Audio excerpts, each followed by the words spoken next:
Good morning student, ESS YouTube channel में आपका स्वागत है। और आज हम लोग पढ़ने जा रहे हैं इलेक्ट्रिक फील्ड लाइन। इसको शॉर्टकट में हम बोलते हैं इलेक्ट्रिक फील्ड EFL, या इसको कभी कभी इलेक्ट्रिक फोर्स लाइन के नाम से भी क्या करते जानते हैं।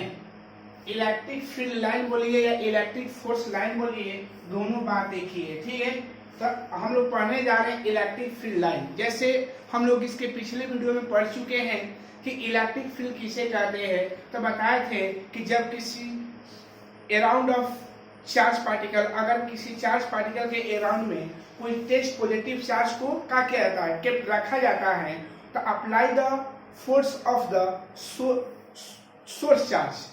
उसका जो सोर्स चार्ज जो होता है उस पर एक फोर्स अप्लाई करता है।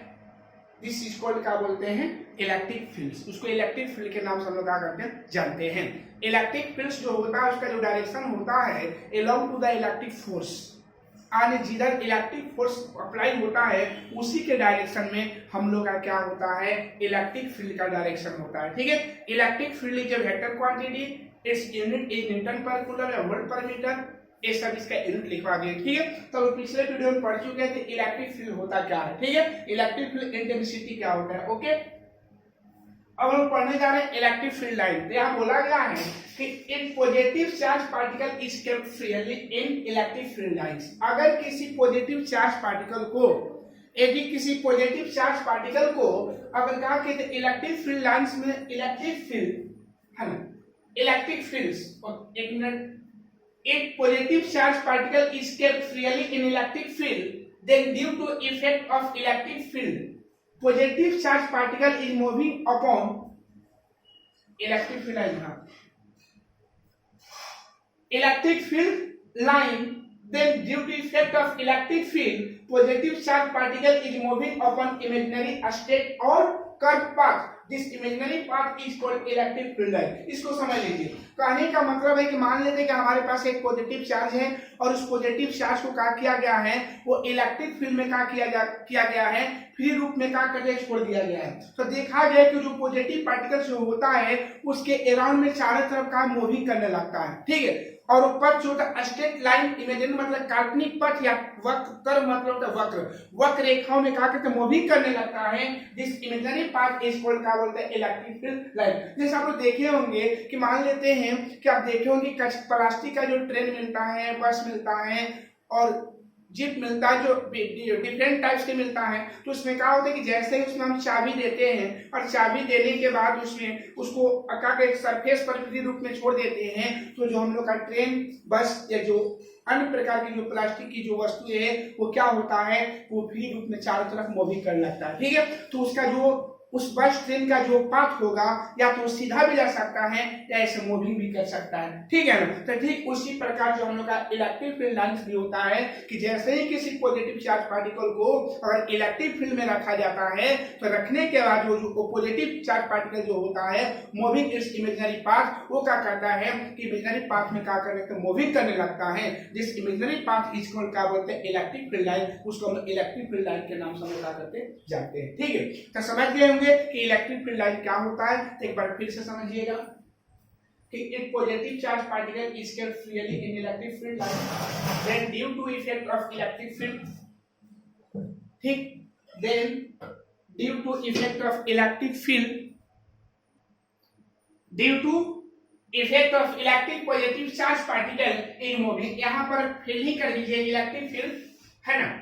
एक positive charge particle is kept freely in electric field, then due to effect of electric field, positive charge particle is moving। यानी कहने का मतलब क्या किया गया है कि जब किसी चार्ज पार्टिकल को इलेक्ट्रिक फील्ड में स्वतंत्र रूप से रख दिया जाता है तो इलेक्ट्रिक फील्ड के इफेक्ट के कारण, प्रभाव के कारण जो हम लोग का पॉजिटिव चार्ज पार्टिकल होता है वो इमेजिनरी पाथ या कर्व पाथ में मूविंग करने लगता है। जिस इमेजिनरी पाथ इज कॉल्ड क्या होता है,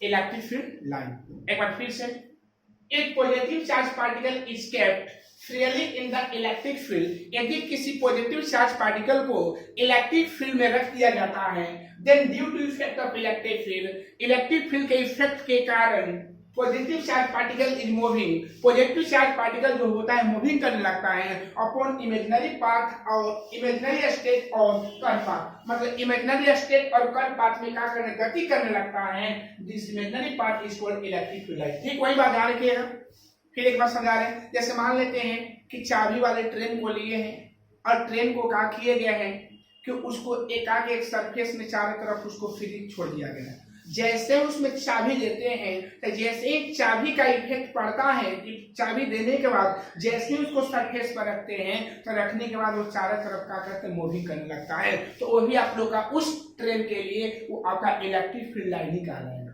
ओके, तो ही हम लोग का हुआ इलेक्ट्रिक फील्ड लाइन। अब समझ गए होंगे। Electric field line is to represent magnitude and direction of electric field. यानी इलेक्ट्रिक फील्ड लाइन का यूज कहाँ किया जाता है कि इलेक्ट्रिक फील्ड के मैग्नीट्यूड और डायरेक्शन को क्या करने के लिए, रिप्रेजेंट करने के लिए। तो एक ऑब्जेक्टिव क्वेश्चन में आता है कि इलेक्ट्रिक फील्ड लाइन का यूज कहाँ किया जाता है। ठीक है, तो the use of electric field line is represent of direction and magnitude of electric field. यानी जो इसका जो हम यूज करेंगे इलेक्ट्रिक फील्ड के डायरेक्शन और इलेक्ट्रिक फील्ड के मैग्नीट्यूड को रिप्रेजेंट कर देंगे। ओके, चलिए अब नेक्स्ट पॉइंट है कि properties of electric field line. Properties of electric field line.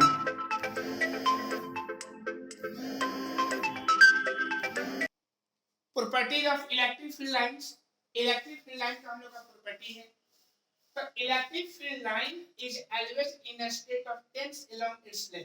यानी कहने का मतलब जो होता है इलेक्ट्रिक फील्ड लाइन जो होती है हमेशा लंबाई के तनाव में होती है।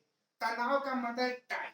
हमेशा इलेक्ट्रिक फील्ड लाइन जो होती है ना वो लंबाई के एक एलोंग में एक तनाव में होती है, एकदम टाइट होती है। ठीक है, इट्स मे बी स्ट्रेट और कर्व, मतलब एक सीधा भी हो सकता है और कर्व भी हो सकता है। ठीक है, जैसे ध्यान रखिएगा एक हम लोग का इलेक्ट्रिक फील्ड लाइन है और इलेक्ट्रिक फील्ड लाइन को लेंथ जो बनाएगा स्ट्रेट लाइन वो क्या है हम लोग का टाइट है, वो क्या है हम लोग का टाइट है। और ये जो कर्व है तो कर्व इसको हम कर्व बोलेंगे, क्या बोलेंगे इसको कर्व बोलेंगे और इसको स्ट्रेट बोलेंगे, क्या बोलेंगे स्ट्रेट।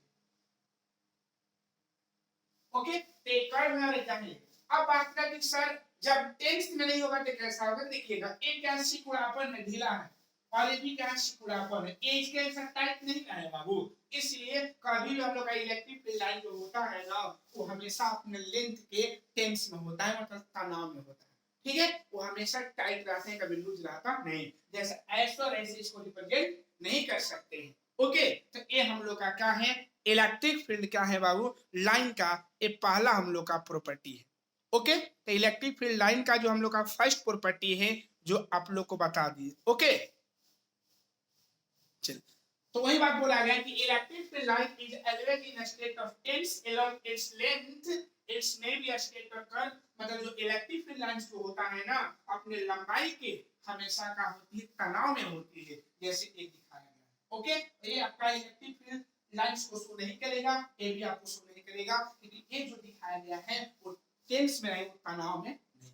ओके, सेकंड ये बहुत मस्त है। Electric field line are generate from positive charge and terminate at negative charge. यानी कहने का मतलब जो होता है इलेक्ट्रिक फील्ड जो लाइंस होता है वो पॉजिटिव चार्ज से जनरेट होता है, मतलब उत्पन्न होता है, पॉजिटिव चार्ज से उत्पन्न होता है और नेगेटिव चार्ज से टर्मिनेट मतलब समाप्त होता है, अंत होता है। इस देखिएगा ये हमारा पॉजिटिव चार्ज है तो पॉजिटिव चार्ज ये हमारा है, ये पॉजिटिव चार्ज यहाँ पर रखा गया इसमें और पॉजिटिव चार्ज से जो हम लोग का इलेक्ट्रिक फील्ड लाइन है वो क्या जनरेट हुआ है, उत्पन्न हुआ है। देखिए उत्पन्न हुआ है और नेगेटिव चार्ज से क्या हुआ है ये टर्मिनेट हुआ है, जाकर अंत हो गया है। ये प्रॉपर्टी को अच्छा से याद रखिएगा कि इलेक्ट्रिक फील्ड लाइन जो होती है पॉजिटिव चार्ज से जनरेट होती है और नेगेटिव चार्ज से टर्मिनेट होती है। ठीक है, तो दूसरा प्रॉपर्टी बहुत इंपॉर्टेंट है, ध्यान रखिएगा। तो ये बात बोला गया दूसरा कि electric field line are generates from positive charge and terminate at negative charge. मतलब इलेक्ट्रिक फील्ड लाइन जो होती है पॉजिटिव चार्ज से काफी जनरेट होती है और नेगेटिव चार्ज से टर्मिनेट होती है। ओके, जैसे पॉजिटिव चार्ज और क्या नेगेटिव चार्ज है, तो पॉजिटिव चार्ज से इलेक्ट्रिक फील्ड लाइन का जनरेट होगा मतलब उत्पन्न होगा और नेगेटिव चार्ज से टर्मिनेट मतलब अंत होगा। ठीक है, ऐसा बात होती है। Third point, the electric field lines are represent the electric field lines are perpendicular on the surface of charge. याद रखिएगा कि इलेक्ट्रिक फील्ड लाइंस जो होता है वो क्या होता है, जिस जो चार्ज बॉडी होता है वो चार्ज बॉडी के हमेशा सरफेस के परपेंडिकुलर होता है 90 डिग्री पर। ठीक है, हाँ, यहाँ से जो सरफेस से निकलेगा वो 90 पर ही निकलेगा। अब यहाँ जाकर मुड़ जाए उसको अलग हो सकता है। इससे मान लेते हैं आप किसी पौधा को रोपते हैं तो पौधा जो होता है जमीन से क्या होता है 90 डिग्री पर निकलता है, और निकलने के बाद जैसे ही थोड़ा सा हाइट पर आता है हवा के झोंकों के कारण या किसी अन्य इफेक्ट के कारण उसका प्रभाव क्या होता है, टेढ़ा हो जाता है। लेकिन जो सोर्स से निकला हुआ है, उसके सरफेस से निकला है, वो क्या है, वो परपेंडिकुलर ही निकलेगा। तो वही बात बोला गया है कि electric field lines are perpendicular at the surface of charge. यानी इलेक्ट्रिक फील्ड लाइन जो होता है किसी चार्ज के सरफेस के हमेशा परपेंडिकुलर होता है। देखिएगा यहाँ से निकला है तो 90 पर, देखिए यहाँ से निकला है तो सब आए, पॉजिटिव चार्ज से भी निकलेगा तो 90 पर ही, और नेगेटिव चार्ज से टर्मिनेट होगा तो क्या होगा 90 पर। आप लोगों को देखने से लग रहा होगा ये क्या है 90 पर नहीं है, लेकिन है बाबू, जब यहाँ से निकला है, यहाँ से जब निकलेगा यहाँ से तो 90 पर ही निकलेगा। यहाँ जाने के बाद कोई इफेक्ट के कारण वो टेढ़ा हो जाएगा, है ना, लेकिन जो यहाँ से निकलेगा तो क्या होगा, हमेशा परपेंडिकुलर ही रहेगा। ओके, नेगेटिव में भी वही देखा है। ऐसे देखने से तो लग नहीं रहा है, लेकिन ये समझिएगा होता है, क्योंकि ये प्रॉपर्टी में आपको शो कर दिया गया है कि the electric field lines are perpendicular on the surface of charge, यानी उस चार्ज सरफेस के परपेंडिकुलर होता है। ओके, आई होप समझ गए होंगे। Third point, the number of electric field lines are directly proportional to the magnitude of charge. आने कहने का मतलब जो है इलेक्ट्रिक फील्ड लाइन जो होता है वो क्या होता है, मैग्नीट्यूड ऑफ चार्ज के क्या होता है, डायरेक्टली प्रोपोर्शनल होता है। जैसे कहने का मतलब ये होता है, समझिएगा, मान लेते हैं कि एक हमारे पास एक पॉजिटिव चार्ज है और यहाँ भी एक पॉजिटिव चार्ज है, इसमें इलेक्ट्रिक फील्ड लाइन सबसे ज्यादा है। जैसे मान लेते हैं कि ये हमारे पास एक चार्ज बॉडी है, एक हमारे पास चार्ज बॉडी है, इसमें से हमारे पास क्या है 10 वो इलेक्ट्रिक लाइन निकल रही है, और इस चार्ज बॉडी से हमारे साथ 5 वो इलेक्ट्रिक लाइन निकल रही है। तो बताया गया है कि जिसमें इलेक्ट्रिक लाइन सबसे ज्यादा निकलेगी उस चार्ज का मैग्नीट्यूड सबसे ज्यादा होगा, और जिसमें कम निकलेगी उसमें चार्ज का मैग्नीट्यूड सबसे क्या होगा, कम होगा। तब बताइएगा बाबू कि यहाँ पर एक पॉजिटिव चार्ज यहाँ है और एक पॉजिटिव चार्ज यहाँ है, यहाँ पर इलेक्ट्रिक फील्ड लाइन का है जनरेट कर रही है और यहाँ पर इलेक्ट्रिक फील्ड लाइन टर्मिनेट कर रही है। अब आप कंडीशन दे देगा कि कौन सा आप लोग का स्टेटमेंट हम लोग का ट्रू है, मतलब सही है। क्या Q1 ग्रेटर देन Q1 बड़ा होगा Q2 से, Q1 बराबर होगा Q2 से, तो नहीं, एक गलत हो जाएगा। Q1 ग्रेटर देन होगा Q2 से, हाँ यस ये सही होगा, क्योंकि याद रखिएगा कि इसमें इलेक्ट्रिक फील्ड लाइन जो होता है ज्यादा मात्रा में है और यहाँ पे इलेक्ट्रिक फील्ड लाइन का है वो क्या है, कम मात्रा में है। तो याद रखिएगा कि यहाँ पर चार्ज, इस बॉडी का जो चार्ज होगा सबसे ज्यादा होगा और इस बॉडी का चार्ज सबसे क्या होगा, कम होगा। क्यों, क्योंकि इसका इलेक्ट्रिक फील्ड लाइन सबसे ज्यादा है और इसका इलेक्ट्रिक फील्ड लाइन का है कम। तो यही होगा ऑप्शन, एक नहीं होगा ना। ठीक है, तो चार प्रॉपर्टी का आप लोग समझ गए होंगे। एक बार फिर समझ लीजिए, एक बार फिर दे दे रहे हैं शुरू से कि इलेक्ट्रिक फील्ड लाइंस क्या होते हैं, इसको ईएफ भी बोलते हैं, ईएफएल भी बोलते हैं। एक positive charge particle escape freely in electric field। अगर किसी पॉजिटिव चार्ज पार्टिकल को किसी इलेक्ट्रिक फील्ड में रख देते हैं, है ना, then due to effect of electric field, electric field के प्रभाव के कारण positive charge particle is moving. Positive charge particle जो क्या करता है, मूव मतलब गति करने लगता है अपॉन इमेजिनरी पाथ, को काल्पनिक इमेजिनरी पाथ पर या कर्व पाथ पर। दिस पाथ इज कॉल्ड, क्या बोलते हैं, electric field line. Electric field lines is to represent magnitude and direction of electric field. जो इलेक्ट्रिक फील्ड लाइन जो होता है, जो हम इसका यूज करते हैं, वो represent magnitude and represent of magnitude and direction of electric field। Okay, और जो इलेक्ट्रिक फील्ड लाइन जो होता है इलेक्ट्रिक फील्ड के मैग्नीट्यूड और डायरेक्शन को क्या करता है, रिप्रेजेंट करता है। ओके, पहला प्रॉपर्टी है कि electric field line is always in a state of tense along its length. It may be a state of curve. और वही बात हो रहा है, इलेक्ट्रिक फील्ड लाइन जो होता है हमेशा जो होता है वो अपने लंबाई के अनुदिश तनाव में होती है, अपनी लंबाई के अनुदिश तनाव में होती है। तनाव मतलब टेंस मतलब तनाव में होती है। ओके, तनाव है, ये आपका ये ऐसा फिगर देखा क्या तो गलत माना जाएगा। ठीक है, second point, the electric field lines are generated from positive charge and terminate at negative charge. और इलेक्ट्रिक फील्ड जो लाइंस होता है वो पॉजिटिव चार्ज से जनरेट होता है, मतलब उत्पन्न होता है, और नेगेटिव चार्ज से क्या होता है, टर्मिनेट मतलब समाप्त होता है। ओके, जैसे फिगर को शो किया गया है।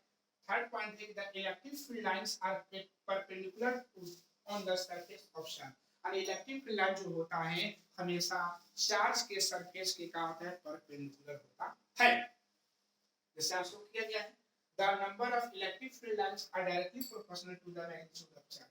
यानी कहने का मतलब होता है जो इलेक्ट्रिक फील्ड लाइंस होता है ना वो डायरेक्टली ऑफ चार्ज यानी चार्ज के डायरेक्टली प्रोपोर्शनल होता है। यानी चार्ज के डायरेक्टली प्रोपोर्शनल का मतलब ये हुआ कि अगर मान लेते हैं कोई हमारे पास का एक बॉडी है और इस बॉडी से इलेक्ट्रिक फील्ड लाइन से इस बॉडी से 15 गुण निकल रही है और इस बॉडी से 10 गुण निकल रही है, तब बताइएगा कि इन दोनों बॉडी में से किसका चार्ज सबसे ज्यादा होगा और किसका कम होगा। इस बॉडी का चार्ज ज्यादा होगा क्योंकि इसमें इलेक्ट्रिक फील्ड लाइन सबसे ज्यादा जनरेट हो रही है और यहाँ पे इलेक्ट्रिक फील्ड लाइन सबसे कम है, इसलिए यहाँ पे चार्ज इस बॉडी का चार्ज का कम होगा। तो ही बोला गया है कि डायरेक्टली प्रोपोर्शनल होता है, यानी जैसे जैसे चार्ज का मान बढ़ाते हैं किसी बॉडी पर उस पर उतना ही इलेक्ट्रिक फील्ड का मान आगे बढ़ेगा, और जैसे ही चार्ज को डिक्रीज करते हैं तो इलेक्ट्रिक फील्ड का मान भी इलेक्ट्रिक फील्ड लाइंस का मान क्या करेगा, डिक्रीज करेगा। इसलिए बोला गया है कि the number of electric field lines are directly proportional to the magnitude of charge.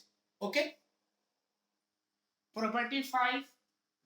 If draw tangent on electric field line, then tangent lines represent direction of electric field intensity at that point. यानी कहने का मतलब है कि मान लेते हैं कि एक हम लोग इलेक्ट्रिक फील्ड लाइन पर हम टेंजेंट खींचते हैं। देखिएगा जैसे मान लिया जाए, इस डायग्राम को समझिएगा कि देखिए इस डायग्राम को हम समझा रहे हैं। जैसे मान लेते हैं कि हमारे पास एक कर्व है, ये हमारे पास एक क्या है बाबू, एक मिनट,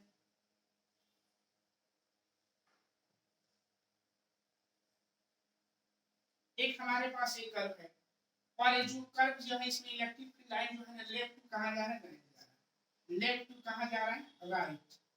लेफ्ट टू कहां जा रहा है, राइट जा रहा है। मान लेते हैं कि हम यहाँ पर 3 पॉइंट ले लिए, 1 2 और क्या ले लिए, 3। मान लेते हैं कि इस पॉइंट को हम ए मान लिए, इसको बी मान लिए, इसको सी मान लिए। तो अगर मान लेते हैं जब इसका टेंजेंट का स्पर्श खींचेंगे तो ऐसे हो जाएगा, इसका स्पर्श खींचेंगे तो ऐसे हो जाएगा और इसका स्पर्श खींचेंगे तो ऐसे हो जाएगा। ठीक है, तो तीनों पॉइंट का जो टेंजेंट हम लोग का ऐसे होगा। अब बात करें किसका इलेक्ट्रिक फील्ड किधर होगा, इलेक्ट्रिक फील्ड का डायरेक्शन किधर होगा। याद रखिएगा कि इलेक्ट्रिक फील्ड लाइन किधर जा रहा है, लेफ्ट टू राइट जा रहा है, ऐसे जा रहा है। जिस डायरेक्शन में इलेक्ट्रिक फील्ड लाइन जाएगा उसी डायरेक्शन में हम लोग का इलेक्ट्रिक फील्ड भी शो किया जाएगा। इसका एरो चिन्ह ऐसे रहेगा, इसका एरो चिन्ह क्यों ऐसे क्यों नहीं किए हैं बाबू, तो इसलिए नहीं किए हम क्योंकि हमका जो इलेक्ट्रिक फील्ड लाइन जो जा रहा है लेफ्ट किधर जा रहा है, राइट जा रहा है। तो जिस डायरेक्शन में हमारा इलेक्ट्रिक फील्ड जाता है उसी डायरेक्शन इलेक्ट्रिक फील्ड लाइन जाता है, ठीक उसी डायरेक्शन में हम लोग का इलेक्ट्रिक फील्ड होता है। इसलिए हम लोग इसके डायरेक्शन को देंगे तो ऐसे देंगे। इसको हम मान लिए हैं ई बी वेक्टर, यहाँ ए वेक्टर और यहाँ क्या है ई सी वेक्टर। यही हम लोग का इलेक्ट्रिक फील्ड का हो गया लाइन हो गया। ठीक है, तो ही बोला गया है if draw tangent one electric field, if draw tangent and electric field lines, अगर किसी इलेक्ट्रिक फील्ड लाइन पर टेंजेंट को हम लोग क्या करते हैं, देन टेंजेंट लाइन, अगर मान लेते हैं किसी इलेक्ट्रिक फील्ड लाइन पर हम टेंजेंट को खींचते हैं, टेंजेंट खींचते हैं, तो tangent line represent direction of electric field. वो जो टेंजेंट लाइन, इसी को टेंजेंट लाइन बोलेंगे, स्पर्श रेखा। वो टेंजेंट लाइन जो होगा वो क्या करेगा, वही उस टेंजेंट लाइन पर इलेक्ट्रिक फील्ड को क्या करेगा, रिप्रेजेंट करेगा। तो देखिए हो गया, तो ये हमारा क्वेश्चन पॉइंट का हो गया 5 हो गया। अगला है पॉइंट 2 और more than 2 electric field lines are never intersect with each other. देखिए समझिएगा, और 2 या 2 से अधिक जो इलेक्ट्रिक फील्ड लाइन जो होता है कभी दूसरे को नहीं काटती है, कभी दूसरे को इंटरसेक्ट नहीं करती है। ठीक है, तो 2 इलेक्ट्रिक फील्ड लाइंस, इसको यहाँ मिटा दीजिए। 2 electric field lines are never intersect, 2 electric field lines 2 electric field lines are never intersect to each other। मतलब 2 इलेक्ट्रिक फील्ड लाइंस जो होता है ना वो कभी एक दूसरे को नहीं काटती है। क्योंकि at intersection point electric field intensity having more than one direction and this is not possible। यानी जैसे ही वो काटती है तो उस पॉइंट पर इलेक्ट्रिक फील्ड का एक से अधिक डायरेक्शन हो जाता है जो कि पॉसिबल नहीं वाई क्यों? क्योंकि इलेक्ट्रिक फील्ड जो होता है वेक्टर क्वांटिटी होता है और वेक्टर क्वांटिटी का आता है कि हमारा डायरेक्शन फिक्स होना चाहिए। आप ही बताइए जब इंटरसेक्ट करता है तो जहाँ इंटरसेक्ट करेगा वहां पे इलेक्ट्रिक फील्ड का दो डायरेक्शन हो जाएगा जो कि पॉसिबल नहीं है। जैसे देखिए इसको ग्राफ से समझ लीजिए, मान लेते हैं एक ऐसा एक ऐसे ले लीजिए, ठीक है, इसको हम 1 मान लिए, इसको हम मान लिए इस लाइन को 1 इस लाइन को 2 मान लिए, यहाँ पॉइंट का ले लिए ए ले लिए और देखिएगा बाबू इस पॉइंट का टेंजेंट हमारा इधर जाएगा और इस पॉइंट इस लाइन के लिए टेंजेंट, इसके लिए टेंजेंट है इस लाइन के लिए और इस लाइन के लिए हम लोग का टेंजेंट ऐसे जाएगा बाबू।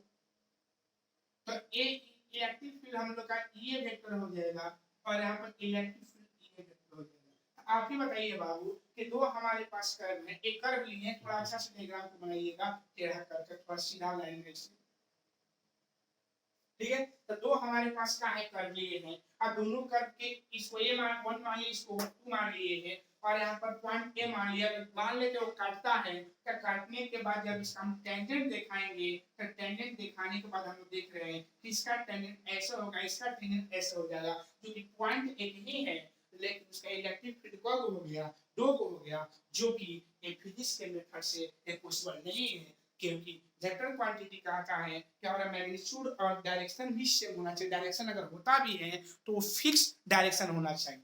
ओके, तो वही बोला गया, देखिएगा दो electric field lines are never intersect with each other, और दो इलेक्ट्रिक फील्ड लाइन जो होती हैं कभी भी एक दूसरे को काटती नहीं है, बिकॉज़ क्योंकि at intersection point electric field intensity, और जो उस इंटरसेक्शन पॉइंट पर जो इलेक्ट्रिक फील्ड इंटेंसिटी है मोर देन वन डायरेक्शन, जो एक से अधिक डायरेक्शन हो सकती है, and this is not possible, जो कि पॉसिबल नहीं है।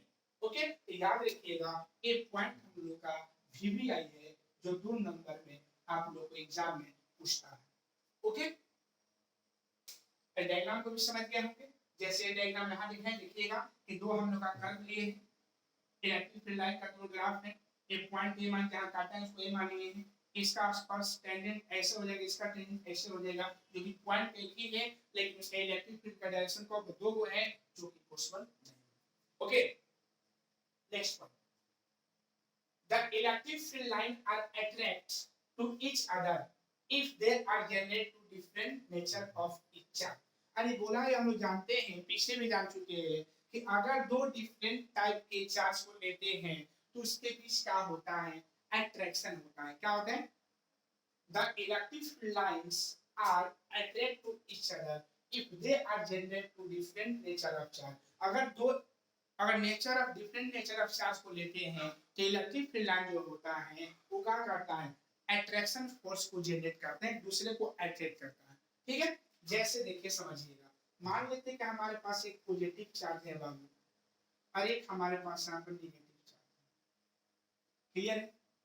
यहाँ से क्या होगा कि यहाँ से हम लोग का इलेक्ट्रिक फील्ड निकलेगा, ऐसे जाएगा ऐसे सीधा, क्योंकि पॉजिटिव चार्ज से जनरेट होता है इलेक्ट्रिक फील्ड लाइन और नेगेटिव चार्ज से का जनरेट होता है।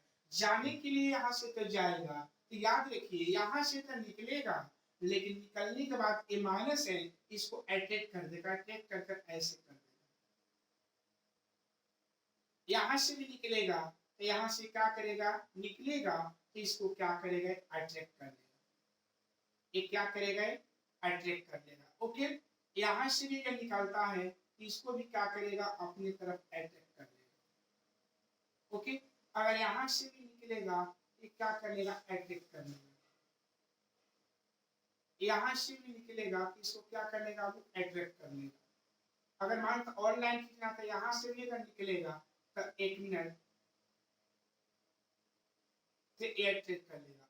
अगर यहाँ से भी निकलता है तो इसको क्या करेगा, अट्रैक्ट कर लेगा। अगर मान और बना तो यहाँ से भी निकलेगा तो इसको अट्रैक्ट कर लेगा, और यहाँ से निकल भी करता है, मुझे ऐसे दिखा दीजिए थोड़ा सा।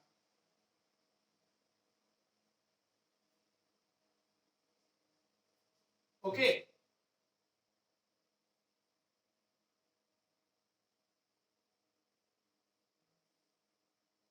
तो ये हम लोग का क्या है, क्यों ऐसा डायग्राम बना है, क्योंकि एक पॉजिटिव चार्ज है और एक नेगेटिव चार्ज है। पॉजिटिव चार्ज से इलेक्ट्रिक फील्ड लाइन निकलता है, नेगेटिव चार्ज से टर्मिनेट होता है, मान लेते हैं यहाँ से इलेक्ट्रिक फील्ड लाइन अगर निकलता भी है तो नेगेटिव इसको अपने तरफ क्या करेगा, अट्रैक्ट करेगा। तो इस डायग्राम को थोड़ा अच्छा तरीका से आप लोग बना लीजिए। ओके, एक क्या है हम लोग का प्रॉपर्टी का है शेल। ओके, वही बोला गया है the electric field lines are attract to each other if they generate to different nature of charge. और जब दो डिफरेंट नेचर ऑफ चार्ज को लेते हैं तो जो इलेक्ट्रिक फील्ड लाइन जो होता है एक दूसरे को क्या करता है, अट्रैक्ट करता है। ओके, चलिए सेवन है the electric field lines, the electric field, the electric field lines are repelled to each other and if they are generate to same nature of charge, अगर दो सेम नेचर ऑफ चार्ज को लेते हैं तो जो electric field line जो होता है वो दूसरे क्या करता है, एक दूसरे को रिपल करता है, मतलब प्रतिकर्षित। जैसे मान लेते हैं कि यहाँ पर ले लिए पॉजिटिव, यहाँ ले लिए पॉजिटिव चार्ज, यहाँ ले लिए भी पॉजिटिव चार्ज, यहाँ प्लस यहाँ प्लस है। हम लोग जानते हैं कि यहाँ से इलेक्ट्रिक फील्ड लाइन का होगा निकलता है।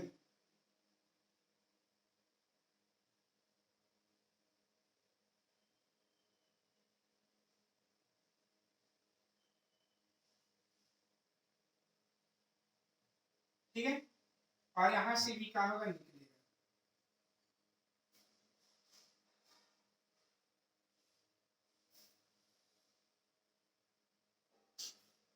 लेकिन इन दोनों के बीच में हम लोग का क्या पाया जाएगा, रिपल पाया जाएगा, अट्रैक्शन पाया जाएगा। ठीक है ना, क्योंकि पॉजिटिव पॉजिटिव एक दूसरे को करता है, रिपल करता है। ठीक है, ये डायग्राम को थोड़ा अच्छा से बना लीजिए। ओके, तो ये हम लोग का प्रॉपर्टी कितना हो गया, 7 हो गया। ठीक है, तो इलेक्ट्रिक फील्ड लाइन का जो हम लोग का प्रॉपर्टी हुआ वो कितना हुआ, 7 हो गया। ओके, तो ये हम लोग का इलेक्ट्रिक फील्ड्स का लाइंस है। तो इलेक्ट्रिक फील्ड लाइंस का हम लोग का पॉइंट। ओके, एक और पॉइंट है, पॉइंट नंबर हम बता रहे हैं 8। ए पॉइंट नंबर हम लोग का 9, equidistance parallel electric field lines are represent uniform electric field. अगर बोला गया है कि अगर मान लेते हैं कि यूनिफॉर्म इलेक्ट्रिक फील्ड तब कहा जाता है जब इक्वल डिस्टेंस पर, मतलब समान दूरी पर जब इलेक्ट्रिक फील्ड लाइन एक दूसरे के पैरेलल अगर रहेगा और इक्वल डिस्टेंस पर रहेगा तो हम बोलेंगे वो यूनिफॉर्म इलेक्ट्रिक फील्ड को रिप्रेजेंट करता है। लेकिन वही अगर बात कि पैरेलल हो लेकिन उसके डिस्टेंस जो इक्वल ना हो तो उसको हम बोलते हैं नॉन यूनिफॉर्म इलेक्ट्रिक फील्ड। तो ये भी पॉइंट इंपॉर्टेंट है। तो बोला गया है कि equal distance parallel electric field line, अगर मान लेते हैं कि इलेक्ट्रिक फील्ड लाइन को एक दूसरे के समानांतर रखा जाता है समान दूरी पर, I represent uniform electric field, वो यूनिफॉर्म इलेक्ट्रिक फील्ड को क्या करेगा, रिप्रेजेंट करेगा। जैसे मान लेते हैं कि हम लोग का इलेक्ट्रिक फील्ड लाइंस है, ये हम लोग का इलेक्ट्रिक फील्ड्स का है लाइंस है, लाइंस है, और इसमें देखा गया कि एक दूसरे के पैरेलल भी है, पैरेलल है, और पैरेलल के साथ साथ इन सबका डिस्टेंस डी है, सबका डिस्टेंस क्या है, डी है। तो वही बोला गया है कि जब पैरेलल इलेक्ट्रिक फील्ड लाइंस को ड्रा किया जाता है और उसके बीच का डिस्टेंस इक्वी हो, मतलब समान हो, तो हम बोलेंगे वो यूनिफॉर्म इलेक्ट्रिक फील्ड को क्या करता है, रिप्रेजेंट कर रहा है। ये हम लोग का यूनिफॉर्म इलेक्ट्रिक फील्ड। ठीक है, लेकिन फिगर नंबर बी का बात करेंगे तो इसमें भी इलेक्ट्रिक फील्ड लाइन जो है वो क्या है, पैरेलल है, पैरेलल है ना, लेकिन इसके बीच का डिस्टेंस का है, डिफरेंट है, इसलिए इसको बोलेंगे कि नॉन यूनिफॉर्म इलेक्ट्रिक फील्ड को रिप्रेजेंट करता है। अब तो समझ गए होंगे कि एक यूनिफॉर्म इलेक्ट्रिक फील्ड कब होता है, जब इक्वल डिस्टेंस रहेगा तब, और पैरेलल लाइन रहेगा तो, और इसमें पैरेलल होगा लेकिन डिस्टेंस इक्वल नहीं होगा। और याद रखिएगा एक और अदर फॉर्म में भी नॉन यूनिफॉर्म इलेक्ट्रिक फील्ड को रिप्रेजेंट किया जाता है। तो ये देखिएगा, ऐसा भी अगर आप लोग का फिगर कहीं दिखाई दे देगा तो समझिएगा कि ये हम लोग का जो फिगर है वो क्या है, नॉन यूनिफॉर्म इलेक्ट्रिक फील्ड को रिप्रेजेंट करता है। किसको, नॉन यूनिफॉर्म इलेक्ट्रिक फील्ड को हम क्या करें, रिप्रेजेंट करें। ओके, तो एक याद रखिएगा कि यूनिफॉर्म इलेक्ट्रिक फील्ड जो एक ही कंडीशन में होता है, कब, जब इलेक्ट्रिक फील्ड लाइन पैरेलल हो और इक्वल डिस्टेंस पर रहेगा तो हम बोलेंगे कि वो क्या है, यूनिफॉर्म इलेक्ट्रिक फील्ड को रिप्रेजेंट करता है, और ये दोनों का यूनिफॉर्म आ जाएगा। ठीक है, चलिए आगे बोला गया है कि the number of electric field line passing through a cross sectional area is directly proportional to the magnitude of electric field intensity. यानी कहने का मतलब ये बोला गया है कि the number of electric field line passing through cross sectional area. अगर मान लेते हैं कि हमारे मान लेते हैं कि हमारे पास इलेक्ट्रिक फील्ड लाइंस है और वो क्या कर रहा है, एक क्रॉस सेक्शनल एरिया से पास कर रहे हैं। क्रॉस सेक्शनल एरिया का मतलब ये होता है कि सर्किल के रूप में होता है।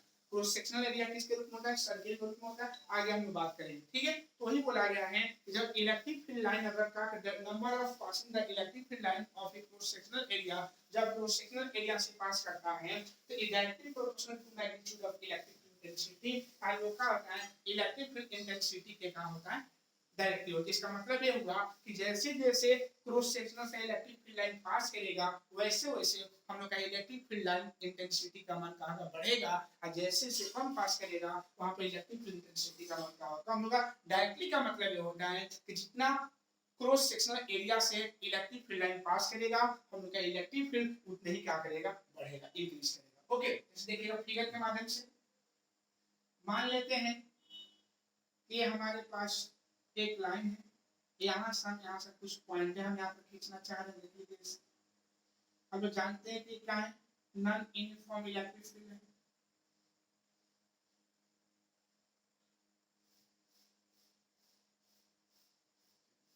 इतना ही पर समझा जाए। मान लेते हैं कि हमारे पास एक सर्किल है, क्रॉस सेक्शनल एरिया है। एक हमारे पास क्रॉस सेक्शनल एरिया ऐसे है,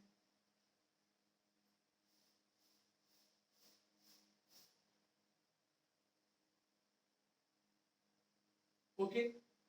मान लेते एक क्रॉस सेक्शनल एरिया को हम ऐसे बना लिए और एक थोड़ा और आगे इसको बढ़ा रहे हैं, इस लाइन को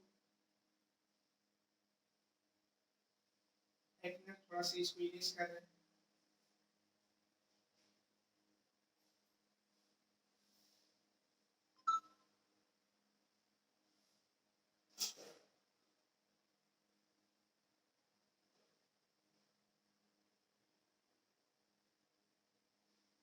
ओके, एक और यहाँ पर एक फिगर हम ऐसे बना ले रहे हैं और एक फिगर को हम ऐसे बना ले रहे हैं। अब देखिएगा इसमें पॉइंट हम ए दे रहे हैं और इसमें पॉइंट हम बी दे रहे हैं और इसमें पॉइंट हम सी दे रहे हैं। अब बात रहा कि हमारे पास क्रॉस सेक्शनल एरिया वो है 3 है। अगर आपसे पूछा जाएगा इस फिगर में हम लोग का इलेक्ट्रिक फील्ड इंटेंसिटी सबसे ज्यादा कहाँ होगा,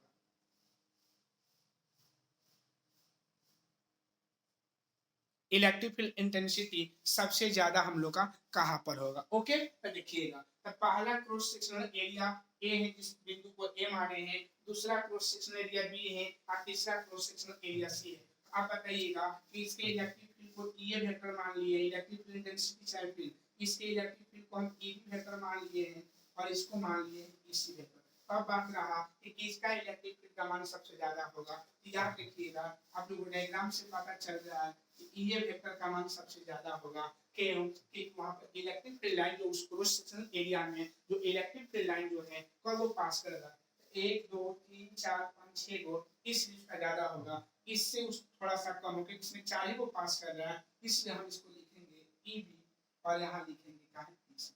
आप लोग समझ गए होंगे। अगर ऐसा फिगर दिया हुआ रहेगा तो आप लोग बता सकते हैं कि हम लोग का किस पॉइंट पर इलेक्ट्रिक फील्ड का मान सबसे ज्यादा है। तो किस पर ज्यादा है बाबू, पॉइंट ए पर इलेक्ट्रिक फील्ड का मान सबसे ज्यादा है, बी पर उससे थोड़ा कम है, सी पर सबसे कम है। यही बोला गया यहाँ पर कि the number of electric field line passing through a cross sectional area is directly proportional to magnitude of electric field intensity। आने कहने का मतलब होता है कि जितना हम लोग का इलेक्ट्रिक फील्ड लाइन का होगा किसी क्रॉस सेक्शनल एरिया से क्या करता है, पास करता है, किसी क्रॉस सेक्शनल एरिया से क्या करेगा, पास करेगा। तो पास करने के बाद जो होता है कि directly proportional to the magnitude of electric field intensity, और उस इलेक्ट्रिक फील्ड इंटेंसिटी का मान क्या होता है, डायरेक्टली प्रोपोर्शनल होता है। ठीक है, और इसका मतलब है इसका मीन से हुआ कि जैसे जैसे हम लोग का क्रॉस सेक्शनल एरिया में इलेक्ट्रिक फील्ड लाइन जितना ज्यादा मात्रा में पास करेगा वहां पे इलेक्ट्रिक फील्ड इंटेंसिटी सबसे मैक्सिमम होगा, ज्यादा होगा, और कम पास करेगा कम होगा। इस फिगर में आप लोग देख रहे होंगे कि इस क्रॉस सेक्शनल एरिया को ले रहे हैं, इसमें इलेक्ट्रिक फील्ड लाइन सबसे ज्यादा पास किया है, इसमें थोड़ा सा कम, इसमें थोड़ा सा, तो सबसे ज्यादा ए हुआ, ई बी हुआ का इसे।